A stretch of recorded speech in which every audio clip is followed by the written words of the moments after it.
et sœurs, bonsoir. C'est avec beaucoup de plaisir que je vous retrouve ce soir dans le cadre de nos catéchèses sur le mariage et la famille chrétienne, deuxième édition. Et voilà, on va accueillir, je vous laisse découvrir le père invité de ce jour. Je vous laisse le découvrir. Frère Paul Adrien du Moulinet d'Ardemar. Bonsoir, mon père. Bonsoir. Est-ce que vous m'entendez bien? Est-ce que vous Je ne m'entendez? sais pas si c'est moi qui ne vois pas le père ou c'est le père qui ne me voit pas. Moi, je vous vois. Moi, je vous vois et je vous entends. Alors, est-ce que tout le monde m'entend bien? Très bien, bah voilà, c'est parfait. Donc, bah écoutez, je pense que c'est le prêtre qui m'a invité qui ne m'entend pas, mais si jamais tout le monde m'entend, nous allons commencer. Donc, hem, aujourd'hui, on m'a demandé de parler de la chasteté avant le mariage. Et plus précisément, c'était dans une optique où c'était des personnes qui se préparaient au mariage. Donc, en fait, ce qu'on appelle les fiançailles. Donc, je vous propose que nous y allions. Nous commençons par nous confier à Dieu.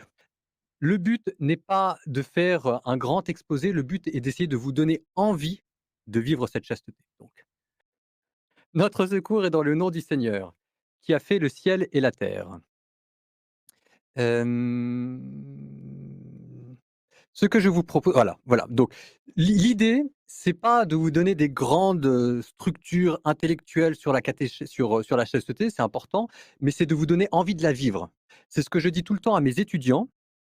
La difficulté avec la chasteté, c'est que ça se passe au niveau du corps et que quand on fait des catéchèses, parfois ça reste au niveau de la tête et que, quand on se met à avoir des tentations ou avoir des difficultés, on aura toujours beau essayer de raisonner. Il y a un moment donné, votre corps, ne résonnera pas avec votre tête. Donc c'est d'essayer de fortifier sa volonté pour essayer d'avoir envie de vivre cette expérience de la chasteté. Donc, ce que je vous propose, c'est que nous commencions par lire ensemble. Si jamais vous avez votre Bible, c'est le moment de la sortir. On va se mettre à l'écoute de la parole de Dieu pour nous parler des fiançailles, pour nous parler de la chasteté, pour nous parler de la pureté, pour vous donner envie de la vivre. Donc, dans la Bible, tout le monde sort sa Bible, chapitre 2 de Osée.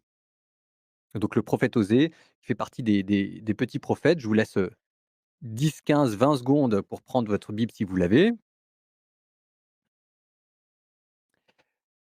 Au chapitre 2, si vous ne l'avez pas, est-ce que je vais essayer de faire ça? Toc, ça voilà, ça apparaît ici, voilà. Osée chapitre 2. C'est pourquoi: «Mon épouse infidèle, je vais la séduire, je vais l'entraîner jusqu'au désert et je lui parlerai à son cœur à cœur». Et ça vous parle des fiançailles. Ça vous parle de la chasteté. C'est pourquoi mon épouse infidèle. Alors là, c'est peut-être un grand mot, mais par exemple, je suis un homme, je suis fiancé avec une femme, ça veut dire qu'avant, mon cœur ne lui appartenait pas. Cette femme, vivait sa vie, elle était étudiante, elle était jeune adulte, elle était tout ce que vous voulez, mais d'une certaine manière, son cœur n'appartenait à personne et elle vivait sa vie. Donc, elle n'était pas infidèle, si vous voulez, dans le sens où elle me trompait, mais ça veut dire que mon cœur ne lui appartenait pas. Bon, et donc là, le prophète continue en disant: «Je vais la séduire». Et donc là, c'est la grande, vous êtes en train de faire votre cours, vous êtes en train d'essayer de séduire votre âme sœur, si jamais je puis dire, que ce soit vous, messieurs, qui essayez de la séduire ou vous, mesdemoiselles, qui essayez de le séduire. En tout cas, il y a une sorte de jeu amoureux où on essaye de gagner, de conquérir le cœur de l'autre. Et alors là, c'est là que commence la grande aventure. Je vais l'entraîner jusqu'au désert et je parlerai à son cœur. Je vais l'entraîner jusqu'au désert, ça veut dire que toujours dans les fiançailles, la chasteté avant le mariage, le but, c'est d'enlever de votre cœur, d'enlever de votre vie tout ce qui peut être des obstacles supplémentaires. À la fin, il n'y a plus que vous, il n'y a plus que elle et toutes les habitations humaines, toutes les villes, toutes les agoras, tous les marchés ont disparu. Dans le cœur de la femme à qui vous parlez, dans le cœur de l'homme à qui vous parlez, heu, vous êtes dans le désert. Alors le désert est un lieu de tentation, donc la chasteté avant le mariage, au moment où on discerne, il y a aussi des grandes tentations qui se mettent en place. Il peut y avoir des doutes. Est-ce que c'est le bon? Est-ce que c'est la bonne? Il peut y avoir aussi des tentations parce qu'on a envie de brûler les étapes. Il peut y avoir beaucoup de tentations. Ça peut être un moment d'épreuve. Ça peut être un moment d'épreuve, mais ce que vous rappelle Osée, c'est que c'est aussi une période bénie, où c'est la grâce des fiançailles, c'est la grâce de la chasteté avant le mariage. Il y a une sorte Il y a une sorte de splendeur dans les sentiments. Il y a une sorte de romance dans le cœur à cœur qui s'instaure et je parlerai à son cœur et donc là, si vous voulez, petit à petit, se dévoile le cœur de votre bien-aimé et alors là, on est vraiment dans la chasteté. Je commence volontairement par ce passage parce que nous, si jamais je vous dis chasteté avant le mariage, tout le monde pense d'abord, continence, pour le dire de manière simple, ne pas coucher et ce que vous dit la parole de Dieu, c'est que la chasteté avant le mariage, la pureté avant le mariage, c'est pas d'abord quelque chose de négatif. Il faudrait, comme quoi il faudrait se priver. C'est quelque chose de positif. C'est quelque chose de positif dans lequel vous êtes en train de vivre une grande aventure amoureuse et ça, c'est le but. Vous retenez ça, si jamais vous deviez résumer en une phrase tout ce que je suis en train de vous dire, c'est que le but de la chasteté avant le mariage, c'est de vous faire vivre la plus grande histoire d'amour au monde. Vous imaginez Roméo et Juliette. Et ben ça, heu, c'est exactement le but de la chasteté avant le mariage. Alors Roméo et Juliette, sans l'aspect dramatique, mais quand même. Et là, je lui rendrai ses vignobles. Et alors les vignobles dans l'Ancien Testament, c'est les affections, c'est les amours, c'est les émotions et tout la vigne du bien-aimé. Et quand vous parlez au cœur à cœur, quand vous êtes dans le désert, il y a votre âme qui se met à refleurir, il y a votre sensibilité qui se met à refleurir, il y a vos émotions qui se met à refleurir. Alors c'est toujours ce qu'on appelle, avoir des étincelles, des étoiles dans les yeux. Mais c'est quelque chose de très beau, hein. Quand on accompagne des gens au mariage, c'est la grâce qu'on peut leur demander, c'est de les voir s'aimer de plus en plus et c'est toujours très agréable. Alors c'est émouvant en même temps, c'est un peu fleur bleue, mais quand ils se mettent à plonger dans le regard de l'autre, quand ils s'abîment les yeux dans les yeux. Mais je trouve ça toujours très beau. Et je ferai du Val-Accord, c'est-à-dire de la déroute, la porte de l'espérance. Ça, vous voyez, ça veut dire que on a tous nos expériences brisées. On a tous nos souvenirs malheureux. On a tous, alors par la personne avec qui vous sortez, hem, elle a peut-être quelques histoires malheureuses, elle a peut-être des ennuis dans sa famille, elle a peut-être eu des cœurs brisés. Voilà, le Val d'accord, la déroute et là, vous, à nouveau, vous en faites une porte d'espérance.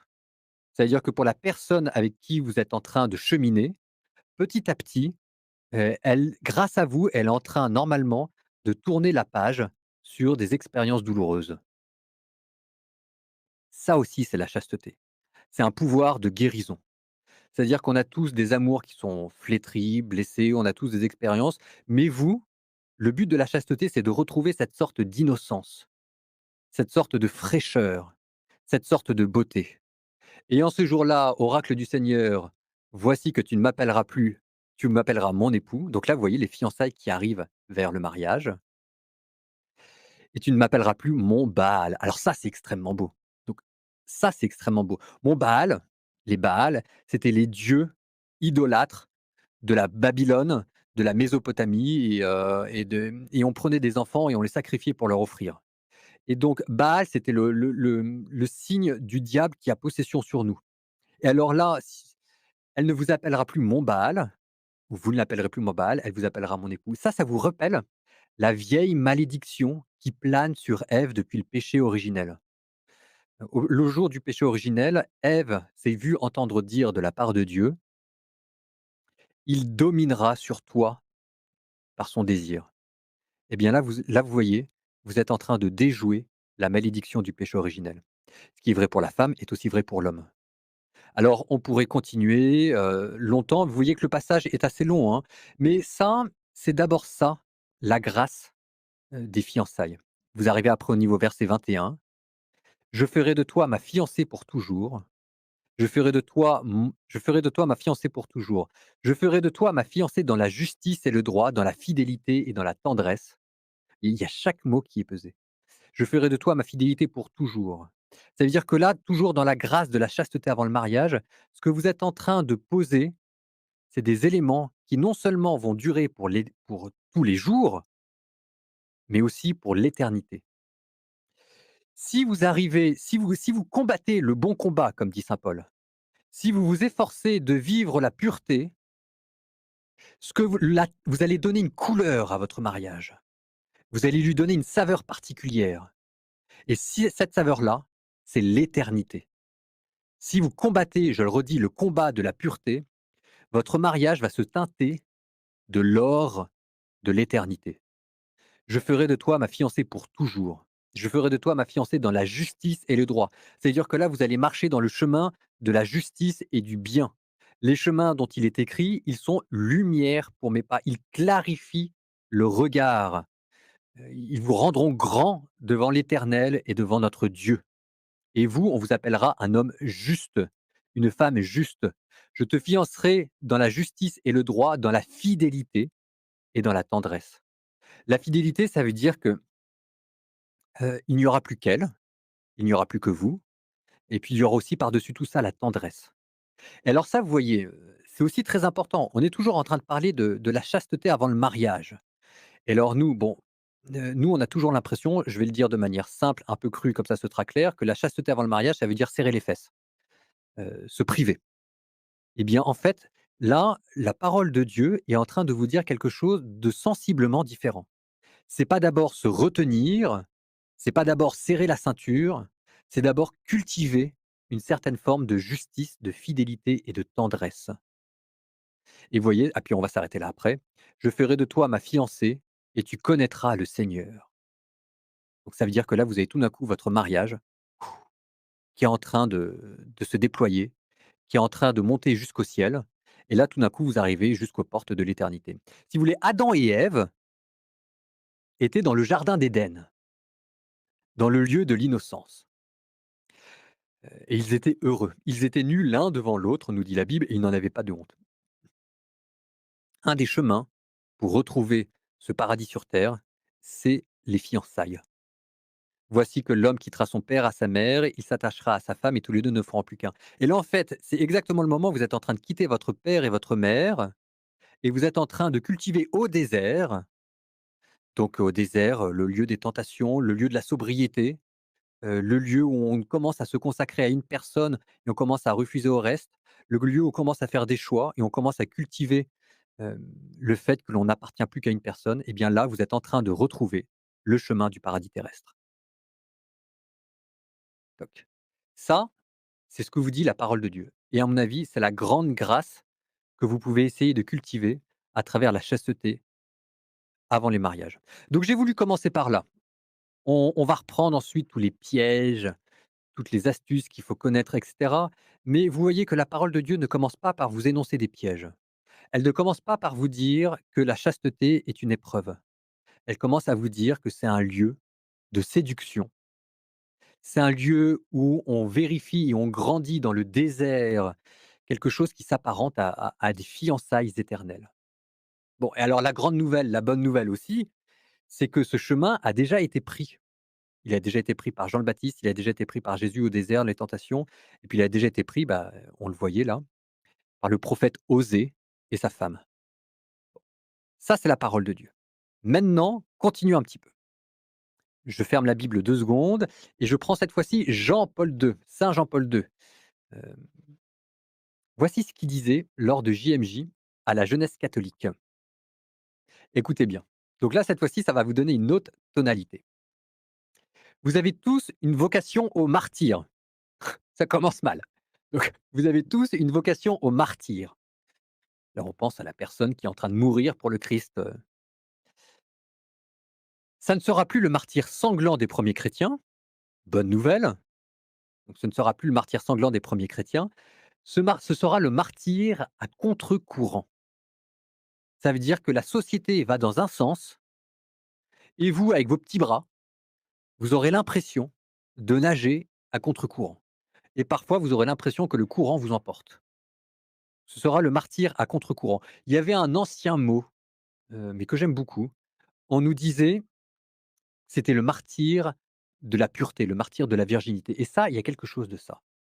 Vous voyez, la chasteté, il y a quelque chose de bizarre. Il y a 50, il y a 100 ans, je sais pas quoi. Peut-être que c'était une époque où j'ai pas que j'ai alors moi, j'ai si plutôt, j'ai vu la transition. J'ai vu la transition. Je vois bien que mes parents, l'âge de mes parents, pour ne pas être chaste, il fallait le vouloir. Pour ne pas être chaste, il fallait aller dans des magasins spécialisés. Il fallait aller voir des prostituées, il fallait aller voir tout ce qui va enfin, c'était compliqué, il fallait payer, il fallait, plus ou moins rentrer dans l'illégalité et on n'était pas fiers de soi. Ça, c'était la génération de mes parents et je vois bien que maintenant la génération de mes étudiants, C'est le contraire. C'est ce qui est compliqué maintenant, c'est de devenir chaste et c'est là où ça demande des efforts supplémentaires. C'est alors qu'avant c'était ne pas être chaste qui était compliqué, bah, maintenant c'est le contraire. Alors moi, voilà, ma génération, on a vu le basculement.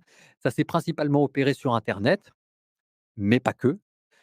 Et donc ça, vous voyez, c'est la société qui déverse ses flots. Alors nous, en France, hein, c'est particulièrement sensible, donc il y a toujours un moment dans l'année où c'est un thème que j'aborde avec les étudiants pour parler de la chasteté avant le mariage et ils sont pas nombreux à savoir même que l'Église, ben, dit d'être chaste avant le mariage. Donc ça, c'est un martyr. Un martyr, ça veut dire que c'est un témoignage qui sera difficile. C'est un témoignage qui sera difficile, mais c'est un témoignage que vous ne ferez pas seulement pour vous. C'est un témoignage que vous ferez pour votre ami, votre futur conjoint, parce que vous êtes en train de lui témoigner votre amour. Vous êtes en train de lui dire: «C'est toi que j'aime à la vie, à la mort». Il y avait une femme qui disait, c'était une amie, elle lui disait: «Pourquoi est-ce que tu ne couches pas avant le mariage?» Et elle disait: «Parce que j'aime déjà mon futur mari et c'est pour lui que je me réserve, je l'attends». Donc ça, vous voyez, c'est un témoignage que vous êtes en train de donner à votre future femme et à votre futur mari. Mais c'est aussi un témoignage que vous donnez à la société tout entière. Le choix de la pureté, le choix de vivre dans une certaine forme de fraîcheur et d'innocence. Souvenez-vous de la béatitude: «Bienheureux les cœurs purs, car ils verront Dieu». Si vous vivez ce chemin, vous contemplerez Dieu. Vous verrez Dieu dans sa gloire. Alors je continue Jean-Paul II. Vous avez tous une vocation au martyr, ce ne sera pas le martyr sanglant des premiers crétins, ce sera le martyr à contre-courant. Je pense en particulier, précise-t-il, je pense en particulier, dit Jean-Paul II, aux jeunes, à la difficulté de rester pur dans les relations amicales. Je pense aux fiancés. Je pense à la difficulté de vivre de vraies fiançailles. Donc ça veut dire qu'on sait que c'est difficile. Vous avez le droit à peut-être si vous êtes dans les combats, hem, vous avez le droit à des circonstances atténuantes. Si jamais vous êtes en train de craquer, heu, on a compris que c'était difficile. Alors moi, je vous parle, je ne sais pas de quel pays vous êtes. Je suppose qu'il y a peut-être des pays où il y a encore le poids de la tradition qui est une certaine barrière. Moi, je vous parle de France et en France, c'est difficile. Donc chaque âge voilà, c'est ce que je vous disais, à chaque fois je vois mes étudiants, je commence par leur rappeler que l'Église demande la chasteté et ensuite je leur dis: «Si c'est compliqué, si vous n'y arrivez pas, vous venez me voir et on en parle». Donc je ne sais pas où vous en êtes, hein. Vous êtes peut-être en train de vous prendre le courant à contre-courant en pleine figure. Pas de panique. On se calme, on se pose et vous irez voir votre curé et puis vous en parlerez et vous trouverez dans l'église normalement à la fois l'aide et la compréhension dont vous avez besoin. Mais voilà, c'est un témoignage. Parfois les gens me disent: «Comment est-ce que je peux vivre l'apostolat? Comment est-ce que je peux faire de la mission? Comment est-ce que je peux convertir?» Bah, si vous êtes fiancé, le premier lieu pour faire de la mission, de l'apostolat pour témoigner du Christ, il est là. Alors, il y a une certaine beauté, on va voir tout ça, mais juste pour vous faire comprendre derrière ce qui se joue. Alors ça, c'est un passage que je reprends de Benoît XVI. Il y a une encyclique, si on a le temps, on la regardera, c'est, Deus Caritas Est, Dieu et charité. Et alors, il a des analyses de ce que c'est que l'amour. C'est extraordinaire. Alors, vous vivez dans une société, en tout cas nous en France, où l'amour a un côté idolâtrique, ce qu'on appelle l'éros.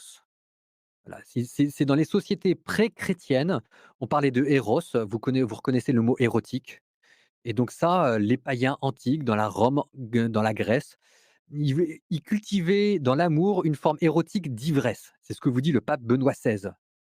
Une sorte de folie divine qui faisait qu'on avait l'impression d'être arraché, et de parvenir jusqu'au ciel, jusqu'au 7e siècle. Heu, Omnia vincit amor, affirme Virgile dans les Bucoliques. L'amour vainc toute chose. Donc ça, vous êtes fiancé et vous êtes attiré par, votre fiancé et ensuite Virgile ajoute: «Et nos cedamos amori» et nous cédons aussi à l'amour.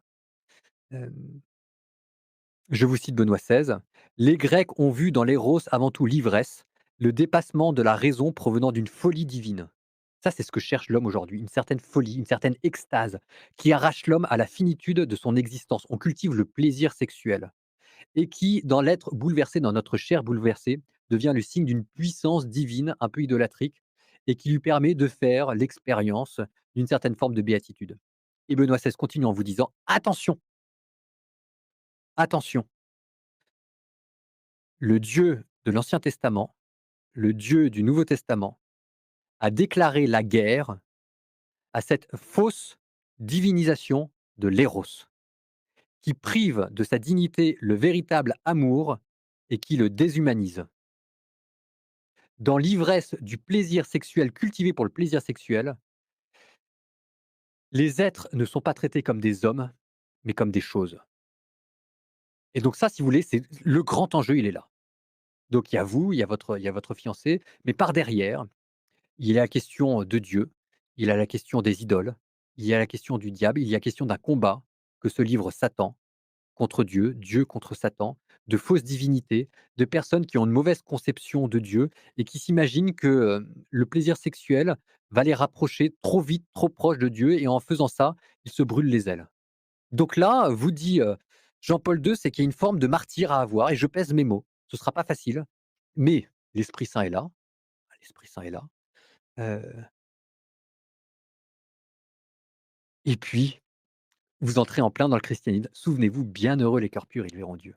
Alors, toujours en parlant de témoignages, vous entendez là maintenant, je vous ai dressé un peu le tableau sombre, toujours pour essayer de vous faire rêver. Le Christ a voulu que l'Église fût placée à ses côtés comme une fiancée resplendissante de gloire et de beauté, sans tache, sans ride, sans aucun défaut, sainte et irréprochable. Vous avez entendu le mot fiancée. Le Christ a voulu que cette Église, vous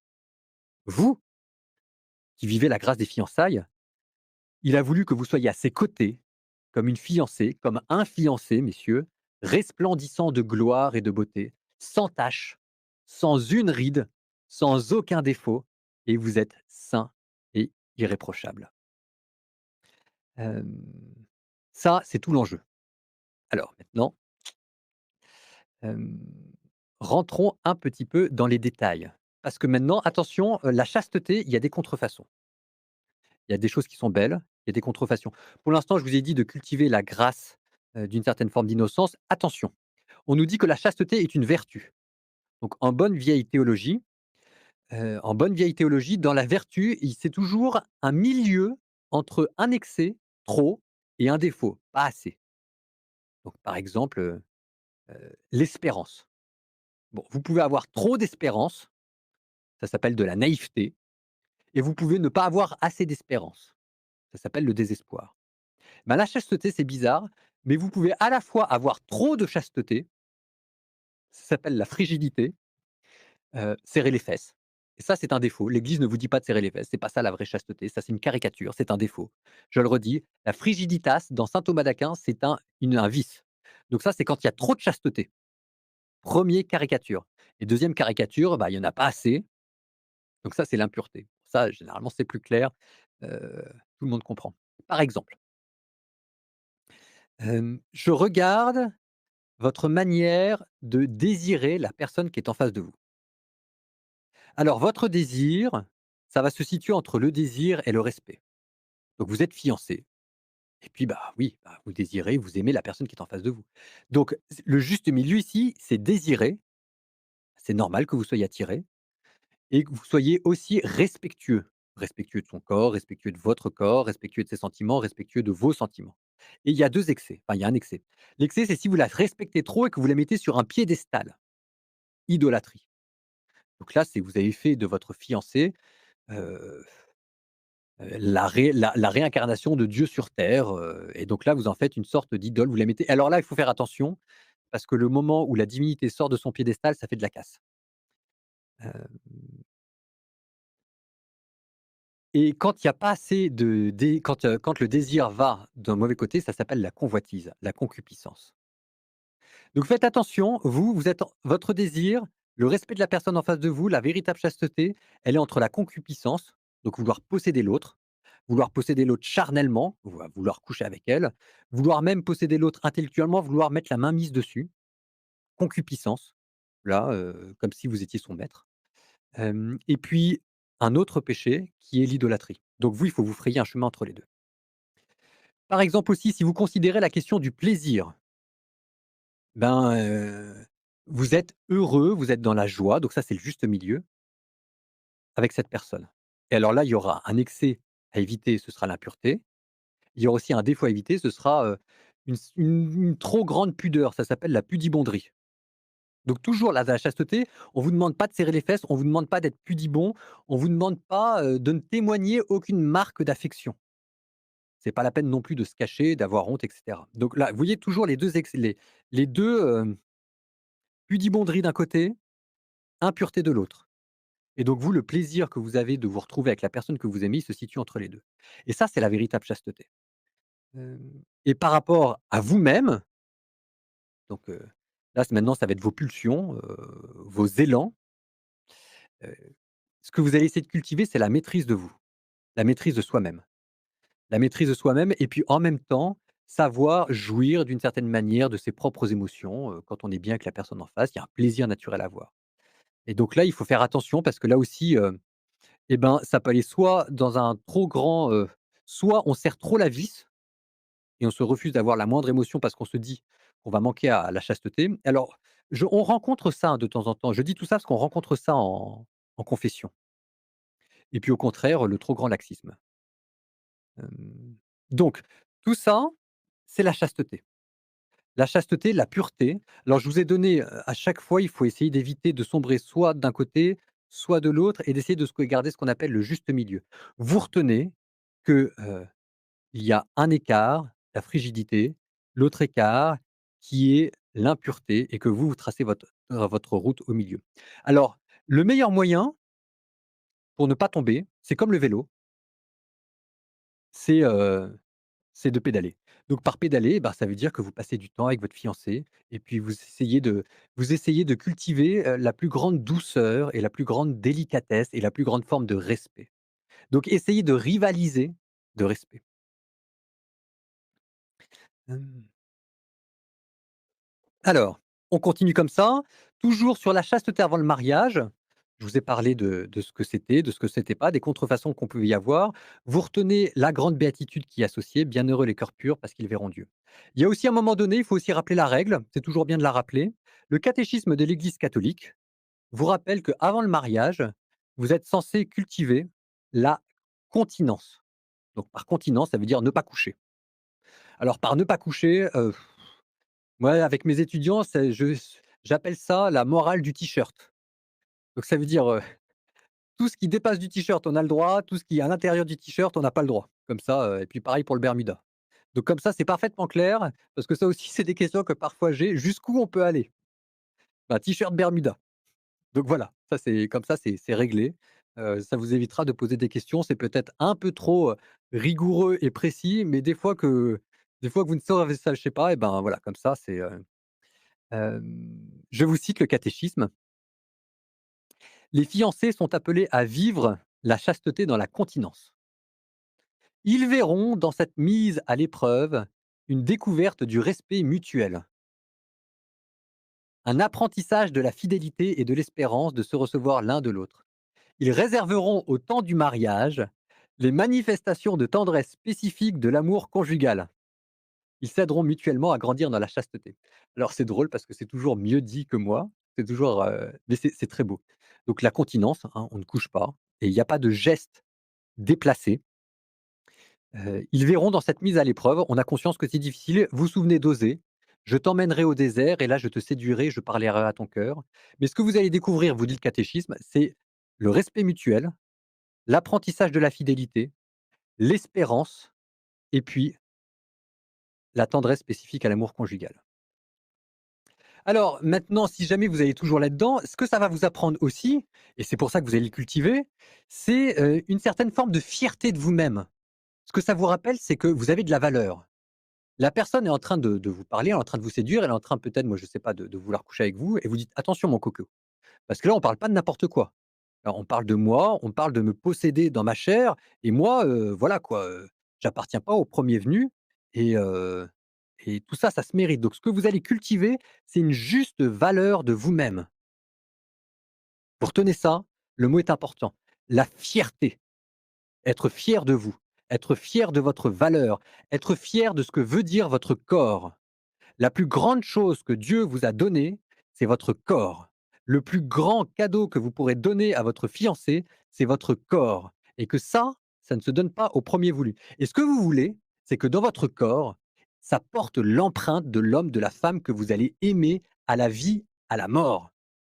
Vous vous souviendrez toute votre vie de la première personne avec qui vous avez une relation sexuelle. Parce qu'il sera dans votre mémoire, il sera dans votre peau, il sera dans votre cœur. Et vous, ce que vous voulez, c'est le double combo, c'est que ce mémoire que vous garderez toute votre vie, ce soit l'homme, la femme de votre vie. Alors si c'est trop tard, pas de panique, hein. Il y a la confession et puis l'Église n'est pas là pour, enfoncer, pour vous faire mal, mais il faudra quand même à nouveau cultiver, il faudra purifier votre mémoire, il faudra purifier votre corps, il faudra purifier la sensibilité de votre peau et tout ça, ça se fait pas du jour au lendemain. Donc voilà, ça c'est votre corps, dans ce que ça a de plus beau, de plus intime et donc vous en êtes fiers. Un autre mot aussi que vous voulez garder, c'est le mot romantique. La chasteté avant le mariage, c'est de cultiver, une grande romance.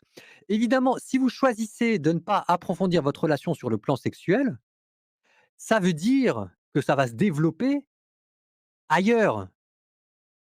Si, quand on va trop vite dans une relation sexuelle, ça veut dire qu'on n'a pas forcément pris le temps pour que les sentiments se développent. Alors je ne sais pas si jamais vous avez vu Twilight, c'était un film qui faisait fureur il y a 20 ans, c'est une histoire de vampire, enfin bon bref. En tout cas, il y avait une histoire conjugale là-dedans qui était très belle. C'était un peu bizarre de dire que c'était un film de vampire, mais c'était fait par une mormone qui était en fait était là pour parler des fiançailles et c'était la morale du premier tome. Hem C'est que si vous vous réservez, si vous attendez, ça va permettre à vos sentiments de s'approfondir. Donc ça va développer une intelligence émotionnelle parce que ce que vous ne pouvez pas développer avec votre corps d'un point de vue sexuel, vous allez le développer avec votre cœur du point de vue des émotions. Et la grande grâce des fiançailles, c'est toujours ça. Je te séduirai au désert, c'est qu'il y a un moment où les sentiments, ça décolle. Ça, c'est la chasteté. Ça, c'est la grâce des fiançailles avant le mariage. Il y a un autre mot aussi que vous voulez garder, c'est le mot de passion. Je vous avais parlé au tout début de Roméo et Juliette, que ce qu'on voulait pour vous, c'était que d'une certaine manière, vous viviez une grande passion, une grande œuvre d'amour. Eh bien ça, c'est ça aussi la chasteté. C'est là où je vous disais que c'est pas d'abord la frigidité ou d'abord, c'est que ce qu'on espère pour vous, c'est que vous êtes en train de vous donner les moyens de vivre la plus grande histoire d'amour que la terre ait portée. Alors après, ce sera vous, hein, ce sera votre vie, hem, mais vous êtes en train d'approfondir votre désir. Vous êtes en train de l'amener sur une autre planète. Vous êtes même en train de le purifier. Vous êtes en train, de lui enlever tout ce qu'il peut y avoir d'égoïste là-dedans. Vous êtes en train de lui enlever tout ce qu'il peut y avoir d'impatient et de fébrile. Et hein, quand on enlève ce qu'il y a d'impatient et de fébrile, quand on enlève ce qu'il peut y avoir d'égoïste, ce qui vous reste après, c'est le feu à l'état pur, la passion amoureuse. Et que ça se voit, hein. Des fiancés qui s'aiment, qui se réservent les uns pour les autres, ben, il y a un moment donné, ils se dévorent les yeux dans les yeux. C'est une grande histoire de passion. Et puis après, il y a une sorte de mystère aussi qui se joue. Parce que ça veut dire que vous êtes en train de vous sacrifier pour un bien plus grand et que, il y a des choses, comment je pourrais vous dire ça? Autour de vous, vous allez donner l'impression que vous n'appartenez pas à ce monde-là, qu'il y a une part de vous qui reste mystérieuse, il y a une part de vous sur lequel le monde n'a pas prise. Que vous, vous êtes droit dans vos bottes et que vous tracez votre chemin. On ne sait pas très bien vers où, mais vous savez où. Et ça vous rendra, ça vous donne un ça cultive, c'est un peu bizarre, c'est la grâce de la sainteté, c'est ça la sainteté. La sainteté au sens étymologique biblique du terme, c'est quand vous n'appartenez plus à la terre, mais que vous appartenez au ciel. Et que d'une certaine manière, vous êtes déjà dans l'éternité et auréolés de l'ombre mystérieuse de Dieu. Bon, bah, il y a de ça un peu dans la chasteté. Je suis en train de m'emballer, mais quand même, j'y crois. J'y crois profondément et en tout cas, il y a tout ça en germe. Et alors après aussi, une des grandes choses aussi, un des grands mots, je vous ai dit, hein, fierté, romantisme, passion, mystère, tout ça, c'est pour vous donner envie de le vivre, la chasteté et ça existe. Et si vous n'y arrivez pas, je le redis qu'il y a confession, ça existe et il y a une très grande prière qui dit: «Dieu qui aime l'innocence et qui la fait retrouver». Dieu qui aime l'innocence et qui l'a fait retrouver. Et puis il y a encore un mot, c'est le mot d'amitié. Ça veut dire que si vous vous réservez, si vous prenez le temps, ça veut dire que ce que vous mettez à la base de votre relation conjugale, c'est l'amour d'amitié. Et dans l'amour d'amitié, si vous voulez, il y a quelque chose de désintéressé. Il y a quelque chose de noble. Il y a quelque chose de beau. Ça veut dire que vous mettez la tête avant le corps. Ça veut dire que vous mettez les caractères de la personne avant son aspect physique. Ça veut dire que vous avez enlevé cette trace d'égoïsme. La plus grande, enfin, le plus grand sommet de l'amour dans le Nouveau Testament, le Christ vous le dit, c'est l'amour d'amitié, ce qu'on appelle la philia. Alors ça, quand même, vous voyez, il faut que je le retrouve. Il est où? Il est où? Laissez-moi. C'était dans Jean. Je l'ai mis quelque part. Voilà. Je le retrouve pas. C'est parce que c'est un texte des fiançailles. Mmh. Alors, c'était Jean 15. Je vais quand même essayer de le retrouver.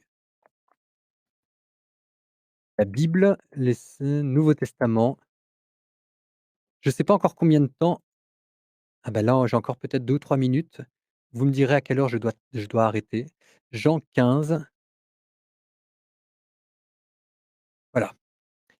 «Comme le Père vous a aimé, moi aussi je vous ai aimé, demeurez dans mon amour». Alors pourquoi est-ce que je vous cite ce texte? Jean 15, 9. C'est parce que c'est un des textes des fiançailles. C'est proposé comme lecture dans le rituel pour les fiançailles. Donc ça, vous voyez, vous pouvez méditer là-dessus. «Osez» que je vous ai lu aussi était dans le texte des fiançailles. «Comme le Père m'a aimé, moi aussi je vous ai aimé. Comme le Père vous a aimé, vous aussi vous aimez votre fiancé. Demeurez dans cet amour». La philia, l'amour d'amitié. «Si vous gardez mes commandements, vous demeurerez dans mon amour, comme moi j'ai gardé les commandements de mon Père et je demeure dans son amour.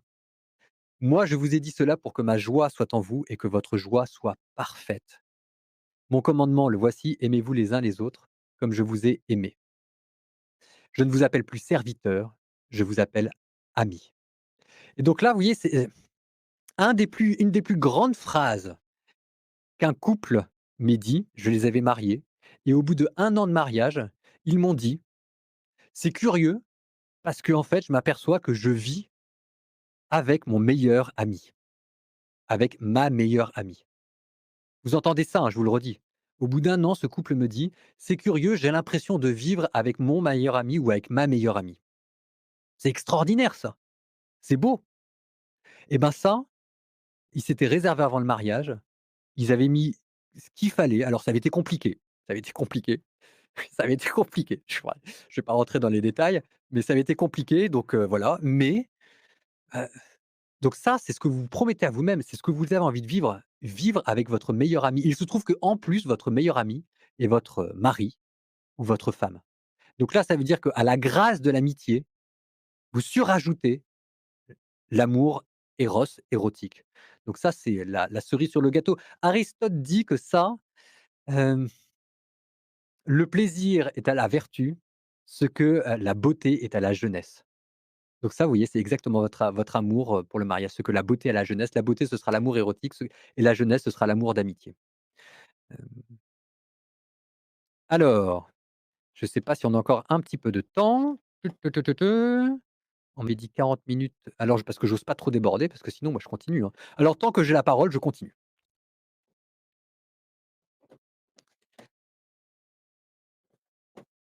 Si vous voulez continuer à approfondir tout ça, il y a un texte. Il y a un texte magnifique, extraordinaire. Je l'ai cité au début. De toute façon, je suis fan, je l'adore. J'allais dire c'est mon idole. Non, non. Mais c'est le pape Benoît XVI. Deus caritas est. Ça, c'est une encyclique, c'est une de ses premières encycliques sur l'amour. Alors, il y a une partie qui vous intéresse moins, c'est, la charité dans l'Église. Alors c'est intéressant, mais ça ne concerne pas directement les fiançailles. Ça concerne la première partie, ça concerne ce que je vous disais, le rapport entre agapé, amour, charité, et amour, éros, le désir l'un de l'autre. Et alors, il a des, enfin, si vous êtes fiancé, si jamais en tout cas vous voulez vous marier, ou même si jamais vous voulez rêver pour ce que ça, si vous ne connaissez personne, que vous n'êtes pas fiancé, que quand même c'est des choses qui vous travaillent parce que vous avez envie de le vivre, lisez cette première partie, c'est extraordinaire. Heu, je vous cite: «Il est évident que l'éros», donc le désir amoureux, a besoin de discipline, de purification. Non pas pour donner à l'homme le plaisir d'un instant, mais un certain avant-goût du sommet de l'existence, de la béatitude vers laquelle tend tout notre être. Donc ça, vous voyez, c'est le long parcours de la chasteté. La chasteté, le début, c'est la continence, mais la fin, c'est l'extase amoureuse. Et ça, c'est décrit de la part d'un pape. C'est curieux parce qu'en plus, il était déjà âgé, mais donc il vous décrit l'extase amoureuse dans des termes qui sont très beaux. Non pas le plaisir d'un instant, mais un avant-goût du sommet de l'existence, de la béatitude vers lequel tend tout notre être. Mais il y a besoin, vous dit-il, de purification et de guérison. Et alors, ce qu'il vous dit, c'est que, à travers la chasteté avant le mariage, vous allez en train de lui donner une double purification. Cela fait partie des développements de l'amour vers des degrés plus élevés, vers ces, purifications profondes. Est-ce que je vais pouvoir le passer? Oui, là, vous devriez le voir. Hem Toc, ouais, là, comme ça, en plus, c'est en face de moi. Cela fait partir des développements de l'amour vers des degrés plus élevés, vers ces purifications profondes. De l'amour qui cherche maintenant son caractère définitif. Donc ça, c'est votre amour pour votre fiancé qui cherche à s'ancrer dans l'éternité. Caractère définitif, qui demeure et qui demeure pour la vie éternelle. Souvenez-vous de Jean que je vous ai lu. Et cela a un double sens. Caractère exclusif. Cette personne seulement. Donc ça, c'est le sentiment de la jalousie de Dieu. Donc vous voyez tout, votre moteur de la chasteté avant le mariage, si le mot de chasteté vous rebute, pensez le mot pureté. Donc votre moteur de la pureté, c'est la jalousie qu'il peut y avoir en Dieu. Il peut y avoir un côté mesquin de la jalousie. C'est quand on regarde l'agenda et on dit: «Tu où?» et cetera. Et il peut y avoir un côté, grandiose de la jalousie. C'est, il peut y avoir une belle manière de dire, «Je veux que tu sois entièrement à moi, que tu m'appartiennes tout entier parce que moi, je t'appartiens tout entier».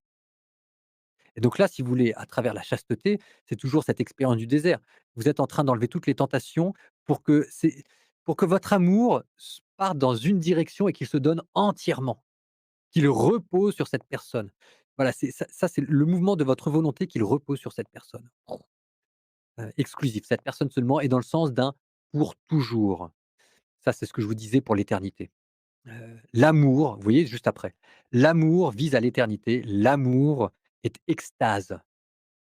Non pas dans le sens d'un moment d'ivresse, mais extase comme un chemin, comme exode. Parlant du jeu renfermé, ça c'est l'égoïsme. Donc ça, c'est le plaisir charnel pour le plaisir charnel, vers sa libération et le don de soi. Donc ça, c'est après derrière, vous avez le chemin, de la croix. C'est Dieu, qui parle, c'est Dieu, qui a donné sa vie pour vous. Et là, c'est l'extase vers l'éternité. Et donc vous, toujours en train de cheminer avant le mariage, ça veut dire ce que le pape est en train de vous dire, c'est que vous êtes sur ce chemin. Vous êtes sur cet exode. Et vous êtes en train de faire parvenir jusqu'au ciel, votre amour jusqu'au ciel. L'amour, avec la foi et l'espérance, sont les ailes de votre âme qui vous amènent jusqu'au ciel. Et de cette chasteté, il est écrit: «Bienheureux les cœurs purs parce qu'ils verront Dieu». Et alors après, il y avait quelque chose de très beau. Ce qu'il vous disait après, c'était que, ce que vous êtes en train de voir, c'est que vous êtes en train de creuser vos émotions. Si vous vivez les choses dans l'innocence, la pureté, encore une fois, si vous avez craqué, si vous êtes en train de craquer, je ne sais pas où vous en êtes. La confession, ça existe. L'Église n'est pas là pour vous enfoncer. Au contraire, elle est là pour vous relever. Elle est là pour vous donner le goût des réalités célestes.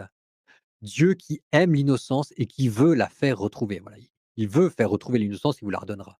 Bon, ce que vous dit le pape, je reviens à lui, c'est la chasteté, la pureté va creuser vos émotions. Et au fur et à mesure que l'on creuse ces émotions, on descend dans les profondeurs de l'âme et on arrive jusqu'à la volonté. Alors nous, on a une conception de la volonté qui est un peu rigide. La volonté, c'est faire ça, c'est faire ça, c'est faire ça. La conception de la volonté pour les pères de l'Église, pour saint Augustin, c'est aimer. Et ce que vous êtes en train d'apprendre à travers tout ça, c'est ce qu'on appelle la concorde. Ça veut dire que le véritable amour chrétien, c'est quand il y a 2 personnes qui veulent la même chose et que leurs 2 volontés ne font plus qu'1. Ce qu'on appelle la concorde. Cum cordia, ne faire qu'un seul cœur.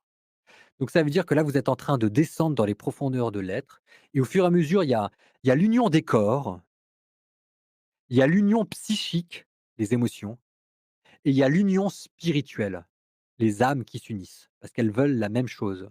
Et donc ça, c'est ce qu'on appelle la concorde. Ça, c'est la très grande grâce du mariage. Et donc vous, bah, si vous vivez ce chemin, et ben, vous y arriverez. Vous y arriverez et alors là, derrière, ce qui se joue, c'est la sainteté.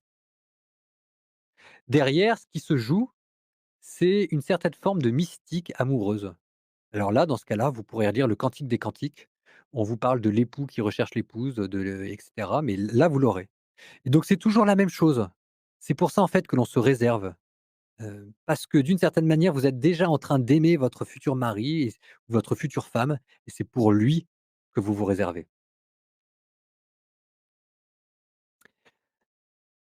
Voilà ce que les anciens ont reconnu comme l'authentique amour.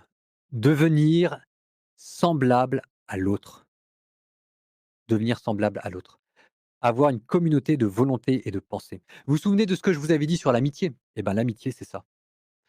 L'amitié, c'est ça et donc souvenez-vous de ce que je vous disais, ce couple qui me disait: «J'ai l'impression de vivre avec mon meilleur ami». C'est exactement ce qu'est en train de vous dire la chasteté. Hem, je vais quand même terminer parce que moi, je m'aperçois que ça fait quasiment 1 heure que je parle. Je ne sais pas depuis combien de temps je parle, mais ça fait peut-être beaucoup. Hem, je vous propose de regarder la dernière prière qu'il y a dans le rituel des fiançailles. Donc vous regardez les fiançailles, je vous ai dit, il y a plusieurs textes. Donc je le premier texte que je vous ai donné pour la gra les et derrière les fiançailles, hein, c'est la chasteté avant le mariage. Donc si vous voulez méditer ça, donc vous avez Osée chapitre 2. Donc prenez tout le chapitre 2, c'est ce que je vous ai lu au début. Vous avez, Isaïe 62, je l'ai pas lu ça. «Comme la fiancée fait la joie de son fiancé, tu feras la joie de ton Dieu». Bah, je vous relis, c'est très beau ça. «Comme la fiancée fait la joie de son fiancé, tu feras la joie de ton Dieu». Et puis vous avez, Jean 15:9 et vous aviez aussi la lettre aux Éphésiens. Bon, mais nous terminons par cette prière parce qu'elle est très belle, donc sur la chasteté avant le mariage, pour les couples qui se préparent. «Seigneur notre Dieu, source de toute charité, c'est ton amour qui est prévenant». J'adore ça. C'est toujours plein de gentillesse et délicatesse. Vous voyez, c'est l'amour prévenant de Dieu qui a permis que vous vous rencontriez. C'est comme si Dieu avait pris soin de vous, qu'il avait voulu le meilleur et qu'il vous avait chouchouté. Seigneur notre Dieu, source de toute charité, c'est ton amour prévenant qui a fait se rencontrer un tel et une telle. Aujourd'hui, ils demandent ta grâce pour se préparer au sacrement du mariage, soutenu par ta bénédiction, qu'ils progressent dans une estime mutuelle et qu'ils s'aiment d'un amour véritable par Jésus le Christ, notre Seigneur. Amen. Là, je vois que sur le chat est en train de défiler alors moi, je ne sais pas comment est-ce que je peux écrire, peut-être pas, mais donc il y a Osée 2, Jean verset chapitre 15 et aussi l'autre grand texte, c'est est-ce que Éphésiens, Éphésiens chapitre 5, je crois. Hem, toc, Éphésiens chapitre 5. Non, c'était Galates, Galates chapitre 5. Voilà. Ah, parce qu'il parlait de la chasteté. Voici les fruits de l'Esprit Saint: amour, joie, paix, patience, bonté, bienveillance, fidélité. Alors,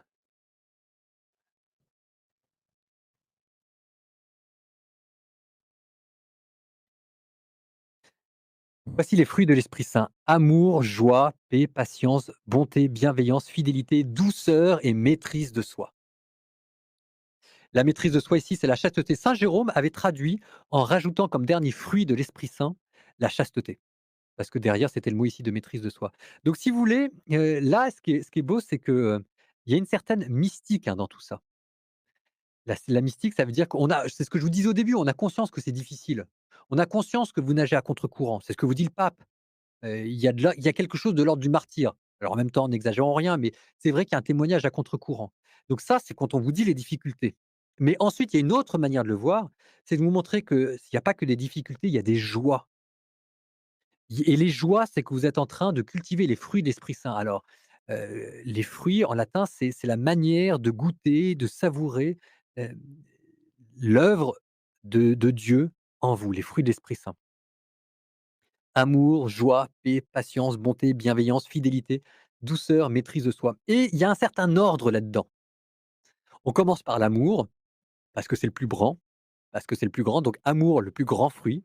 Ensuite, on descend un petit peu, la joie, la paix. Ça, c'est quand on est en paix avec soi-même, qu'on s'est réconcilié, qu'on n'est plus tourmenté par des pensées intérieures. La patience, c'est quand on garde le silence dans les épreuves. Puis on descend encore un petit peu la bonté. La bonté, c'est vouloir le bien de l'autre, la bienveillance, la fidélité, la douceur. Et le dernier des fruits de l'Esprit Saint, la maîtrise de soi, la chasteté. Alors, c'est un peu particulier parce que c'est à la fois le plus petit des dons de l'Esprit Saint et d'une certaine manière, c'est le plus important parce qu'en fait, euh, c'est ce qui vous le met pied à l'étrier. C'est-à-dire que si jamais vous voulez gravir les échelons de l'amour, de la charité, de la passion amoureuse, eh ben, il faut commencer par la chasteté, par la pureté, qui vous donnera la maîtrise de vous-même. La maîtrise de vous-même, c'est très beau parce que c'est ça aussi ce que vous donne la chasteté. La chasteté, la définition classique de la chasteté, j'aurais peut-être dû commencer par là, c'est avoir les bonnes émotions au bon moment. Avoir les bonnes émotions au bon moment.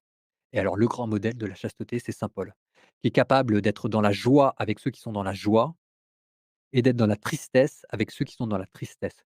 Vous savez que vous êtes parvenu à la plus grande chasteté quand, vous êtes capable, vous êtes maître de vos émotions, vous êtes libre de choisir les bonnes émotions au bon moment. C'est curieux ce que je vous dis, mais ça, c'est vrai. Dans la vie d'un homme, quand on cultive ça de manière correcte, on peut choisir l'art et la manière de tomber amoureux ou de retomber amoureux. On peut choisir l'art et la manière, d'être dans la joie alors qu'on est dans un coup de blues. On peut choisir l'art et la manière, au contraire, d'être triste parce qu'on est dans un enterrement et qu'on veut communier aux souffrances d'autrui. Donc l'homme qui cultive les dons de l'Esprit Saint est libre vis-à-vis de ses émotions. Il ne les subit plus, il les choisit. Donc la chasteté, c'est que vous êtes en train de cultiver cette liberté psychologique intérieure dans vos émotions. Vous vous donnez les moyens de choisir les émotions que vous voudrez vivre. Et le jour où vous voudrez vous dire: «Je n'aime plus ma femme, donc je vais retomber amoureux d'elle», eh ben, ce sera facile et vous pourrez y arriver. Et donc ça, c'est toujours ça, cette chasteté, qu'on cultive déjà dès les fiançailles, qui vous le met le pied à l'étrier et qui vous donnera la douceur. La douceur, c'est cette espèce d'attention à l'autre qui fait qu'on veut son bien, une certaine forme de tendresse. Je vois sur le chat, de Facebook, chasteté, c'est les bonnes émotions au bon moment, c'est exactement ça. Si vous voulez, c'est un pianiste. Le pianiste, il est capable d'appuyer sur les bonnes touches au bon moment. Alors je vous donne un exemple pour vous faire comprendre. Vous voyez, par exemple, moi je suis moine, je suis religieux, je suis tout seul dans ma cellule, je vais pas bien, j'ai une journée difficile, quand je faisais mon caté, les enfants étaient insupportables. Bon, bah, le soir, j'étais au 36 dessous et bah, qu'est-ce que je faisais? Je prenais ma guitare et je jouais de la guitare, je jouais des chants de l'Emmanuel et de louanges. C'était pas très joli, c'était pas très beau, mais au bout de un quart d'heure de chant de louanges, bah, j'avais à nouveau la pêche. Bah, ça, c'est la chasteté. Je vois que nous sommes à nouveau 2 à l'écran. J'en déduis qu'on va bientôt continuer quoi, alors je me dépêche de terminer. La douceur, la fidélité, ça veut dire que là, votre cœur pourra n'appartenir plus qu'à une seule personne et donc là, toujours dans les fiançailles, vous êtes en train, de mettre les écrous pour river de manière définitive votre cœur à la personne qui est en face de vous. Mais tout ça en plus dans la liberté, c'est ça ce qui est beau.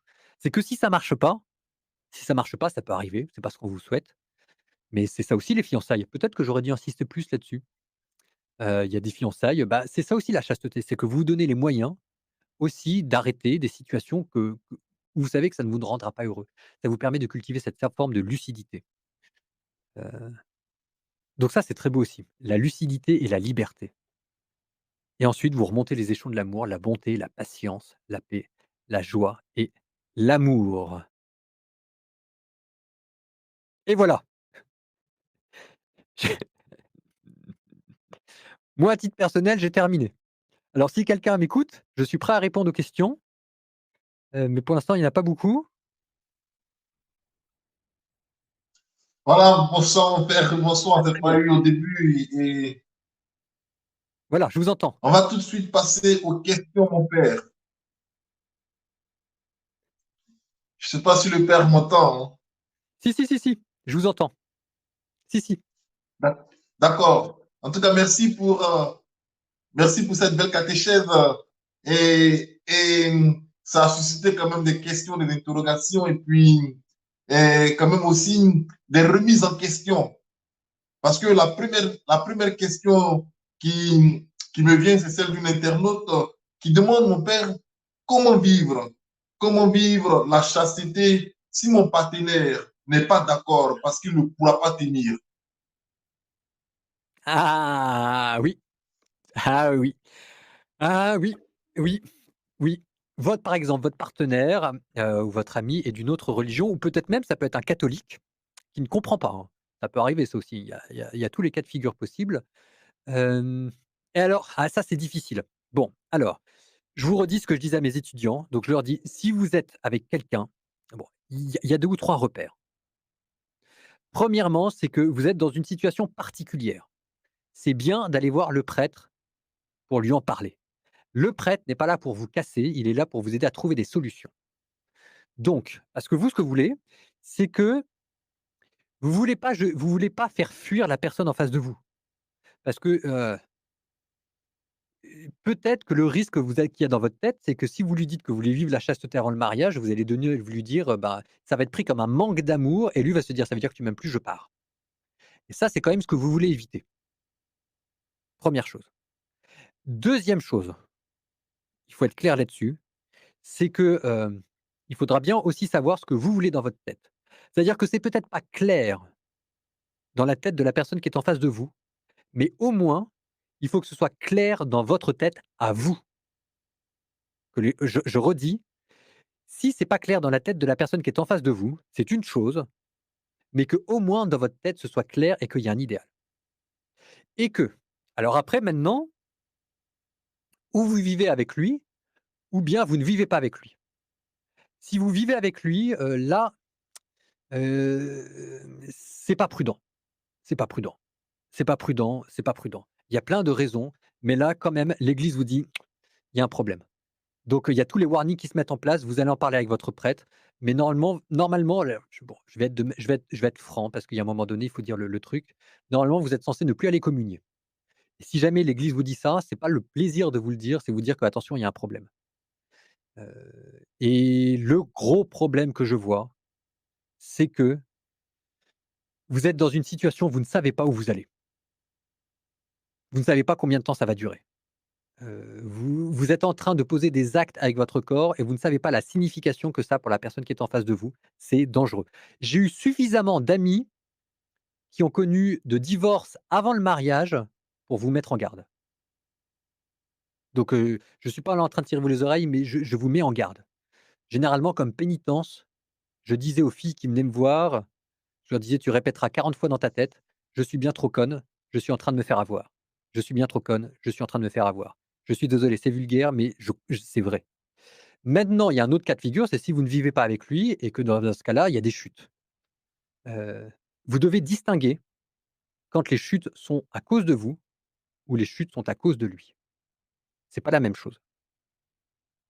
Et puis ensuite, une fois qu'on a dit tout ça, vous avez aussi le droit de lui dire que vous êtes catholique et que pour vous, il y a certaines choses qui sont importantes.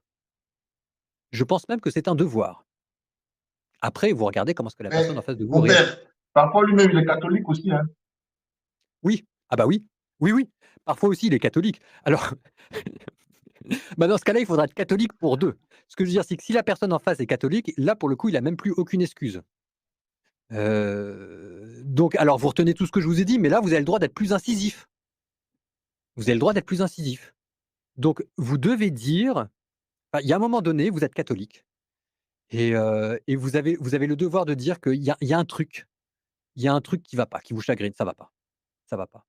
Et après, je pense que le reste, vous en parlez à un prêtre. Parce que ça, si vous voulez, moi je suis par stream interposé. Par stream interposé, je peux pas connaître toute votre situation et il y a plein de situations qui sont différentes. Il y a des cas où je vais dire: «Non, là c'est niet, c'est pas possible». Il y a des cas où c'est tellement compliqué que, je suis plutôt en train de pleurer avec la personne. Il y a des cas aussi où les choses se en fait, les personnes sont en train d'aller vers le mariage. Alors là aussi, on essaye de enfin, je sais pas vous dire, c'est compliqué, voilà, tout ça. Mais vous retenez une chose, c'est que là, si vous êtes dans une relation installée, ça veut dire que s'il y a des relations sexuelles fréquentes, l'Église vous dit: «Attention, warning, il y a un problème. Donc ça, vous devez entendre ce warning. Je sais que pour vous, c'est pas facile. C'est ce que je vous disais au début. Mais ça, dans votre tête, il faut que ce soit clair. Il faut que dans votre tête, vous l'ayez entendu le warning. Et vous allez voir un prêtre et vous lui demandez de discerner avec lui ce qu'il y a de mieux à faire pour vous. Parce que moi, j'ai pas envie de faire de la casse. Mais en même temps, il y a aussi ce que vous dit l'Église. Donc tout ça, il faut aller voir le prêtre. Je ne sais pas si vous voulez rajouter quelque chose, mon père, parce que c'est des sujets délicats, donc n'hésitez pas à compléter. Non, en fait, vous avez parfaitement raison. Vous l'avez dit, mon père, mais souvent, les fidèles sont confrontés à des réalités à la fois culturelles et traditionnelles. Je prends l'exemple de gens qui se sont, j'allais dire, dans la tradition africaine, excusez-moi, dans beaucoup de cultures, ils font ce qu'on appelle le mariage traditionnel. Est-ce que ça leur donne le droit de vivre ensemble en tant que chrétiens catholiques? Hmm. Ce qu'on appelle chez nous la dot, tout ça, ainsi de suite. Alors ça pour le coup, moi je ne sais pas exactement ce que c'est que le mariage traditionnel africain. Donc je vais peut-être botter en touche parce que je suis désolé, je sais pas ce que c'est en fait. Alors peut-être que vous pouvez m'en dire un peu plus et puis on pourra regarder.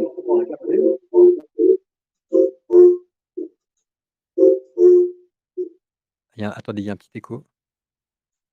Donc la question c'était: «Est-ce que le mariage traditionnel africain permet de vivre ensemble?» Et donc là, c'est ce que je vous disais, alors peut-être qu'il m'entend pas le père. Hem, je sais pas ce que c'est en fait. Mon père, Oui, je vous je écoute. dis, est-ce que les fiançailles, que ce soit au niveau des parents, au niveau de la famille, au niveau traditionnel ou culturel, est-ce que les fiançailles donnent le droit de vivre Ah, ensemble? non, non, non. Alors là, je vous réponds avec le catéchisme de l'Église catholique, que je vous avais cité au début, que je vous redis. Laissez-moi 2 petites secondes. Les fiancés sont appelés à vivre la chasteté dans la continence, ne pas coucher. Alors vous allez me dire, peut-être qu'on peut vivre ensemble sans coucher.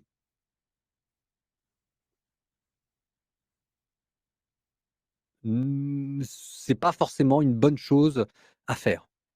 Les fiancés sont appelés à vivre la chasteté dans la continence. Et ça veut dire que la continence, ben, si jamais il y a pas de ça veut dire que la mise en commun, pour l'instant, n'est pas encore établie. La mise en commun des biens n'est pas établie, la mise en commun des corps n'est pas établie, parce que tant que vous êtes fiancés, c'est toujours ça la chose, vous n'avez pas donné votre parole. Vous ne vous êtes pas engagés et tant que vous n'avez pas dit: «Je t'aime» à la vie, à la mort, vous n'êtes pas en train de donner votre corps, vous ne pouvez pas donner votre corps. Si jamais vous avez des relations sexuelles alors que vous êtes en fiançailles, c'est toujours la même chose. Vous êtes en train de faire des essais, vous êtes en train de prêter votre corps, heu, mais c'est pas le grand don que vous dit l'Église. Quand on donne une chose, on ne peut le donner qu'une seule fois. C'est ce que vous dit saint Paul à propos de Dieu: «Les dons de Dieu sont irrévocables». Bon, que vous, le don de votre corps soit irrévocable. Donner, c'est donner, reprendre, c'est voler. Alors ça, c'est le petit dicton un peu bête, mais derrière, vous avez entendu tout ce que je vous ai dit sur la grandeur de l'amour. Sur, la beauté, le sentiment d'éternité. C'est jusque-là que ça vous emmène et ça veut dire qu'il faut se donner entièrement. Dans les fiançailles, vous ne vous donnez pas entièrement. Vous êtes en train de vous poser la question, mais c'est pas se poser la question, c'est pas suffisant. Il faut aussi avoir une réponse. Donc les fiancés sont appelés à vivre dans la chasteté et la continence et ne vous dites pas non plus aussi que grâce à ça, vous allez pouvoir savoir si vous êtes compatibles, parce que parfois on se dit: «Il faut bien que j'essaye pour savoir si, ça va marcher au lit avec mon conjoint», pour le dire de manière simple. Statistiques à l'appui, les gens qui couchent avant le mariage sont plus fréquents, sont plus sujets au divorce. Parce qu'en fait, un mariage, c'est très rare, enfin d'ailleurs j'ai aucun exemple en tête. Un mariage qui casse parce qu'au niveau sexuel ça ne marche pas, enfin mou j'en ai pas rencontré. Parce qu'il y a plein de raisons pour lesquelles les couples ça casse. La première raison, c'est l'argent. La deuxième raison, c'est l'adultère. Et puis ensuite, vous avez plein d'autres raisons. Mais dans les grandes raisons, il n'y a jamais le fait que ça se passe bien ou pas bien au lit. Donc se dire: «Je vais essayer avant le mariage pour voir si on est compatible, c'est en fait, un très mauvais calcul. Parce que c'est pas comme ça que ça se passe. Ça veut dire au contraire que vous êtes en D'accord, mon train de père. mettre pardon. Une dernière question, parce que le temps qui vous est imparti est court à sa fin. Une dernière question. Est-ce que la séparation de corps, j'allais dire, due à la distance, c'est la question d'un internaute, est-ce que la séparation de corps due à la distance, mon conjoint il est à Lyon, moi je suis à Dijon, on ne se voit pas très souvent, est-ce qu'on peut mettre cela dans le cadre de la chasteté? Mais même si parfois on se voit et puis bon voilà ça capote quoi. Bah, dans ce cas-là, c'est très bien que vous ne viviez pas dans la même ville. Comme ça met un peu de distance. Donc c'est très bien. Bah, alors je le redis, hein, heu, c'est pas parce que vous vivez loin que ça vous donne le droit, d'aller trop vite quand vous vous retrouvez. Heu, ce que ça peut vérifier ce que ça peut vérifier, il y a une certaine grâce, hein. Alors il peut y avoir ça, il y a aussi les militaires, quand le fiancé part en opération extérieure et qu'il ne voit pas son amoureuse pendant 6 mois. Hem Là, il y a un certain côté romantique ou même épistolaire, je sais pas, j'aime beaucoup. Mais en tout cas, heu, le fait que vous ne viviez pas dans la même, ville frustre. C'est compliqué. OK, ça vous manque. Vous avez besoin de voir la personne. Très bien. Heu, mais quand on le retrouve, c'est pas la peine de se mettre en bouchée double. Alors moi je suis moine, donc je prends l'exemple des moines.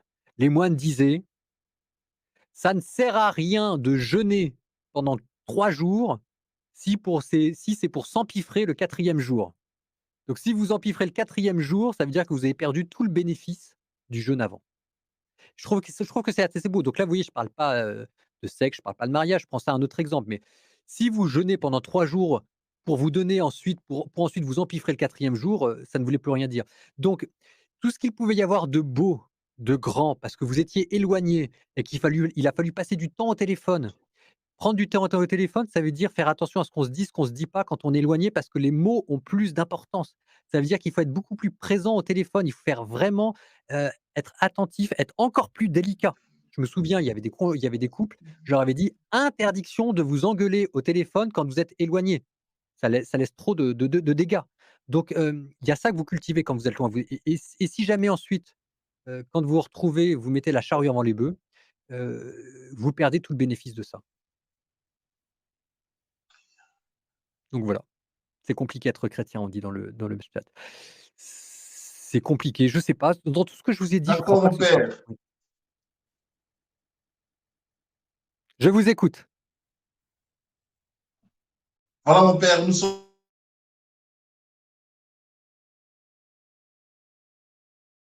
Je pense que ça doit être la connexion. mon père, nous sommes à la fin de ce temps de rencontre. Et j'allais dire, avant que vous nous donniez la bénédiction pour qu'on puisse se séparer et se donner rendez-vous demain, un dernier mot, mon père. Qu'est-ce qu'on peut retenir de toute cette catéchèse? Ce que vous pouvez retenir de toute cette catéchèse, c'est, écoutez, bah, la 1re phrase de la lettre A aux Z. Voilà. «Je vais la séduire, je vais l'entraîner jusqu'au désert et je lui parlerai à son cœur». Donc je vous le redis parce que ça vous avez tout là-dedans. Le désert, la tentation, la chasteté. Je vais la séduire, je vais l'entraîner jusqu'au désert et là, je parlerai à son cœur. Et là, ça, c'est la chasteté avant le mariage. D'accord, mon père. Merci, mon père. Ça a été un grand honneur, un grand plaisir d'être avec vous. Et merci d'avoir accepté notre invitation. Et puis, merci pour votre travail d'évangélisation avec les réseaux sociaux. Vraiment, merci pour tout ce que vous faites pour l'évangélisation, pour la formation des fidèles chrétiens. Et soyez rassurés de nos prières. Et puis, bon anniversaire sacerdotal, mon père. Et puis, on se recommande aussi à vos prières. Merci beaucoup. Alors, j'en profite juste pour vous dire, n'hésitez pas à vous abonner sur mon Instagram ou sur mon YouTube. Voilà. Et je vous emporte dans mes prières. D'accord. Il n'y a pas de problème, mon père. Mon père, vous nous donnez la bénédiction et on se laisse. Au nom du Père et du Fils et du Saint-Esprit, Amen. Nous prenons 15 secondes de silence pour ouvrir nos cœurs à la grâce et la bénédiction de Dieu.